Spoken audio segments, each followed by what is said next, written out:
तनाव चरम पर है। खाड़ी क्षेत्र में अमेरिकी युद्धपोत तैनात हैं। F-35 जेट्स की मौजूदगी बढ़ रही है और जिनेवा में परमाणु वार्ता का दूसरा दौर चल रहा है। लेकिन इसी बीच रूस का एक विशेष विमान Tu-214PU तेहरान में उतरता है। इसे रूस का एयर कमांड सेंटर या अनौपचारिक रूप से डूम्सडे प्लेन कहा जाता है। सवाल उठता है, क्या यह सिर्फ कूटनीतिक संयोग है या रणनीतिक संकेत? रूस की रोजिया स्पेशल फ्लाइट स्क्वाड्रन से जुड़ा यह विमान आम जेट नहीं है। इसमें सुरक्षित एन्क्रिप्टेड कम्युनिकेशन सिस्टम, संकट के समय कमांड कंट्रोल और वैकल्पिक नेटवर्क क्षमताएं मौजूद होती हैं। इसका उपयोग उच्च स्तरीय सुरक्षा समन्वय और संवेदनशील वार्ताओं के दौरान किया जाता है। ऐसे वक्त में इसका तेहरान पहुंचना एक साधारण घटना के तौर पर नहीं देखा जा सकता। विश्लेषकों के मुताबिक यह कदम बताता है कि मॉस्को और तेहरान के बीच सुरक्षा सहयोग अब सामरिक स्तर पर पहुंच चुका है। यह केवल हथियार सौदे या रक्षा समझौतों तक सीमित नहीं, बल्कि संकट की स्थिति में रियल टाइम समन्वय तक विस्तृत है। रिपोर्ट्स की माने तो विमान में हाई शील्ड कम्युनिकेशन और रिडंडेंट सिस्टम मौजूद थे, जिससे किसी भी नेटवर्क बाधा के बावजूद निर्णय प्रक्रिया को जारी रखा जा सकता है। यह घटनाक्रम ऐसे वक्त में हुआ है जब जिनेवा में अमेरिका और ईरान के बीच दूसरे दौर की परमाणु वार्ता चल रही थी। ईरान के विदेश मंत्री ने कहा है कि बातचीत रचनात्मक रही, लेकिन तेहरान ने अपनी रेड लाइन स्पष्ट कर दी है। परमाणु मुद्दे से इतर मिसाइल कार्यक्रम और क्षेत्रीय रणनीति पर चर्चा का हिस्सा नहीं होंगे। यह रुख साफ संकेत देता है, ईरान दबाव की राजनीति के आगे झुकने वालों में से नहीं। दूसरी ओर अमेरिका के उपराष्ट्रपति जेडी वांस ने माना कि बातचीत कुछ मामलों में अच्छी रही, लेकिन राष्ट्रपति की तय रेडलाइंस बरकरार हैं, यानी परमाणु संवर्धन पर कठोर सीमा, मिसाइल कार्यक्रम पर रोक और क्षेत्रीय समर्थन पर नियंत्रण। यही वे बिंदु हैं जहां टकराव गहराता है। रूस के विमान की मौजूदगी को इसी व्यापक परिदृश्य में देखा जा रहा है। यह सिर्फ एक फ्लाइट नहीं, बल्कि राजनीतिक संदेश है कि ईरान अकेला नहीं है, जबकि पहले से ही चीन ने भी अपनी तरफ से समर्थन दे रखा है। साथ ही आरोप है कि वो कई तरीके की हथियार और यहाँ तक की तकनीकी उपलब्ध करा रहा है। हाल ही में तेहरान के ऊपर रूसी Mi-20NE हेलीकॉप्टर देखे जाने की खबरें और Su-35 जेट्स व याक 130 ट्रेनर के संभावित डील ने इस सहयोग को और स्पष्ट कर दिया है। इस बीच ईरान, चीन और रूस मैरीटाइम सिक्योरिटी बेल्ट साल 2026 संयुक्त नौसैनिक अभ्यास की तैयारी भी कर रहे हैं, जो होर्मुज जल डमरूबंद के पास होगा। ये वही इलाका है जहां से दुनिया के करीब 20% तेल की आपूर्ति कराई जाती है। ऐसे अभ्यास क्षेत्रीय संतुलन का संकेत देते हैं। चीन की भूमिका भी अहम है। रिपोर्ट्स के मुताबिक बीजिंग ईरान की एयर डिफेंस और रडार नेटवर्क को आधुनिक बनाने में सहयोग कर रहा है, विशेषकर एंटी स्टेल्थ सिस्टम पर ध्यान केंद्रित है। इसका मतलब यह है कि यदि क्षेत्र में सैन्य दबाव बढ़ता है तो तेहरान तकनीकी रूप से पहले से अधिक तैयार हो सकता है। जिनेवा वार्ता का महत्व अपनी जगह है।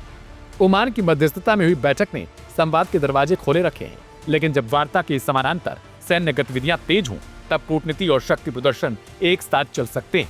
ईरान की रणनीति स्पष्ट लगती है, बातचीत करो लेकिन दबाव में नहीं, संवाद रखो लेकिन सुरक्षा ढांचा मजबूत रखो। इस पूरे घटनाक्रम का संदेश यही जाता है कि पश्चिम एशिया में शक्ति संतुलन बदल रहा है। रूस और चीन का बढ़ता सहयोग और ईरान का सख्त रुख यह संकेत देता है कि क्षेत्रीय समीकरण अब बहुध्रुवी हो चुके हैं। अमेरिका के लिए यह केवल परमाणु वार्ता नहीं, बल्कि व्यापक भू राजनीतिक चुनौती है।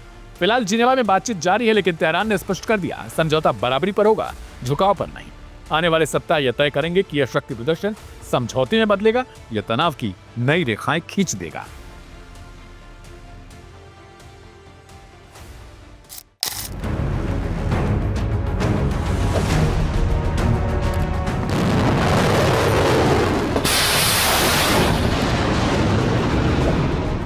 दुनिया के सबसे अहम ऊर्जा मार्गों में से एक स्ट्रेट ऑफ हॉर्मुज एक बार फिर वैश्विक सुर्खियों में है। ईरान ने मंगलवार को इस रणनीतिक जल डमरू मध्य में बड़े पैमाने पर लाइव फायरिंग सैन्य अभ्यास किया और कुछ समय के लिए जहाजों की आवाजाही रोकने की घोषणा की।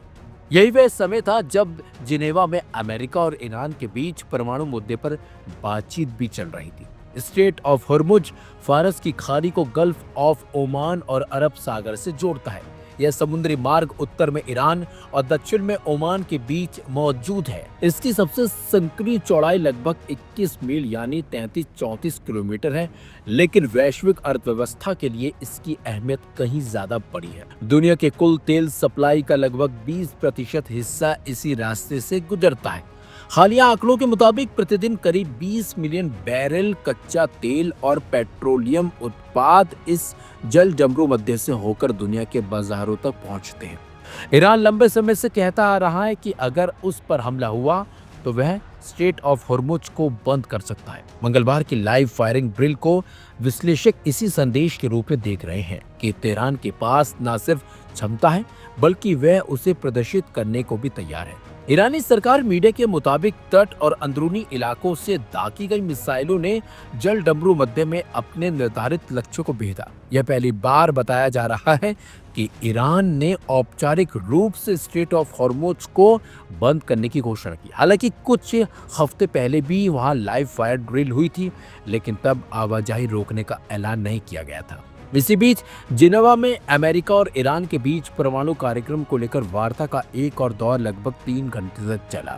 ईरान के विदेश मंत्रालय के प्रवक्ता इस्माइल बागई ने कहा कि बातचीत में प्रतिबंध हटाने और परमाणु मामलों से जुड़ी तकनीकी बारीकियों पर चर्चा हुई। उन्होंने ये भी कहा और स्वीकार किया कि दोनों पक्षों के बीच भरोसे की कमी है, लेकिन वार्ता जारी रखने की इच्छा बनी हुई है। ईरान ने स्पष्ट किया कि अमेरिका के साथ बातचीत केवल परमाणु कार्यक्रम तक सीमित नहीं रहेगी। घरेलू नीतियों या हालिया प्रदर्शनों से जुड़े मुद्दे चर्चा का हिस्सा नहीं होंगे। ईरान की ओर से विदेश मंत्री अब्बास अरागची वार्ता की अगुवाई कर रहे हैं।